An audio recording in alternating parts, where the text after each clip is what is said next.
Today on the Miami Valley Experience, we're going to be talking about if the listing price is a good value for a possible fixer-upper state-style home where it may be really dated and you think you're going to have to go do a bunch of stuff after purchasing. How do you know if the price is worth what they're asking? Right.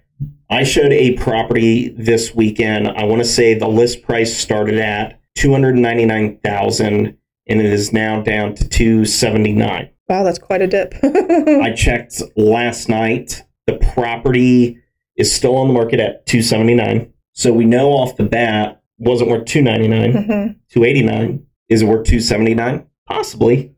I don't know how many days on market that neighborhood is. I'm still working through some comparables for my clients, and we're going to take a look at that and see where we should be on pricing. So how do we come up with that? I like to think of it very similar to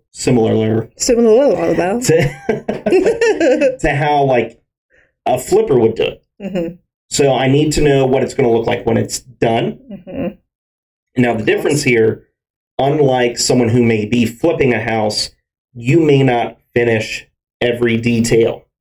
Like the property I'm thinking about now is very much that 60s, 70s retro vibe. The kitchen is original, the cabinets are original, and most of it is in good condition. Oh, well, see, that changes things. It's not dilapidated. So how do you price that when you don't want to change it? Because my clients like that style. I do too. But I bought a dated house. Yeah. And so how do you know if it's worth that? And then the twist on the one we looked at was it probably needs a new roof. Woodpeckers have destroyed the siding. So that needs done. And there's, wood rot here and there. I bought a house very similar to that, and I had to do the same thing. I had to look at what the price that was being offered versus how much I had to put into it to what the value is. Yeah. And now there's a couple different ways of looking at this. If you're a flipper, you kind of look at the end value, subtract your profit, subtract your rehab cost, and then you got your offer price. For a consumer, you might be thinking, well, I don't necessarily need equity. I just want to make sure I'm not underwater once I put the new roof on or a furnace or whatever major issues you got to address are taken care of. So for me personally, it's the balance between the comps in the area and what the condition is of those homes versus what needs done. I just showed a house this last week that was not like what you went through. You went through one that was just outdated. I went through one that needed new walls, brand new kitchen gutted. Like every room needed deep work. And that's what's interesting because like on the house I showed, someone else may walk that property and go, geez, it needs a new kitchen. It needs new bathrooms. Yeah. But they were all taken care of. Yeah, they were. Yeah, they weren't gross. The cabinets weren't broken. The countertop wasn't chipped and stained and abused.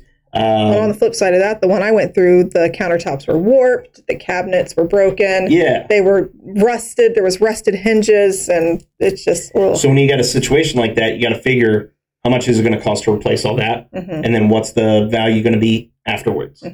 You can't simply look at a listing and either say one of two things, because inevitably someone almost always says, oh, that's overpriced. It needs a lot of work. Yeah. Well, the price may reflect the lot of work, and you just want a better deal, which we all do. Well, what if it's $279 and in the condition that you have, and the prices of the homes in that area are $350?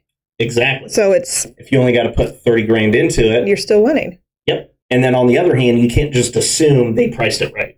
Because they may be asking the $279 and the neighborhood might be selling for $289, but you got to put 30 or 40 into it. So you could quickly be 20 or 30 grand underwater. Yeah, it matters. Yeah. I mean, if you're going to live there forever and you just are trying to wrap the property up, whatever. Like, I always run the numbers. I always let our clients know, hey, this is what you're looking at with these potential repairs. You're either going to be underwater, not underwater. And ultimately, it's for the home buyer to decide, yes, this is worth it to me. I paid 10 grand more for the house I'm in now than I wanted to, but my parents lived across the street. So for me, it was more location than financial. So you have different reasons for wanting to make certain decisions. And, you know, anyone can tell you whether it's right or wrong. But if it works for you, well, think about my house. You were like, I told you not to buy it. It's a brick ranch. Like, why do you want it? But I wanted it because of the property. I truly fell in love with the property. I love the trees. I love the creek in the back. I love all the land because I have over 4 acres now. Yeah, but like 3 weeks later, that one listed, and there was a mountain and a waterfall on the property. What are you talking about? There was another one that listed, but honestly, when it came down to it for me, is like I did buy an outdated home, but like you said, it was outdated, but the condition was good.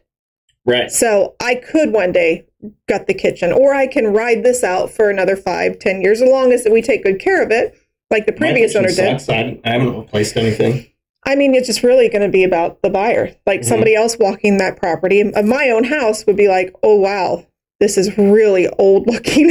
And, you know, they might hate it. But I actually have learned to really love it. Actually, I don't know if I would change it. Yep. So if you are thinking about buying a house and you are considering the idea that you want a dated home or you want a fixer-upper, my advice would be to partner up with an agent that actually knows how to look at those things and kind of help you crunch a budget. It might be a rough idea, right? You know, no one knows exactly what kind of floor you're going to pick, but you can come up with range. You're going to put about X amount of dollars into flooring, X amount of dollars into painting, a roof, windows.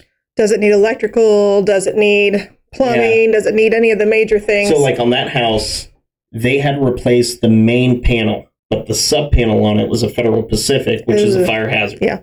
So it's good to know those things, right? I think a sub panel probably runs about $800. So that's just part of the budget to factor in. I know I paid $1,500 for a new panel at the old house that I sold.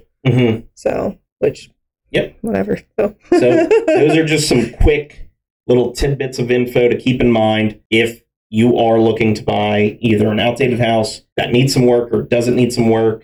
It might be listed right, but it might not be price-wise. We have to look. If you're looking to buy or sell in the Miami Valley, definitely reach out to us. That's why we do this. We're not just making YouTube videos. Yeah. So drop us a comment, email us, go to our website. Call us. Yep. And if you already forgot who we are, I'm Jonas Helbert. This is Katie Masters. We are the Miami Valley Experience. Yeah, I stole your thunder. And we are with Streetlight Realty. And you can check us out at streetlightrealtors.com. Katie Masters out.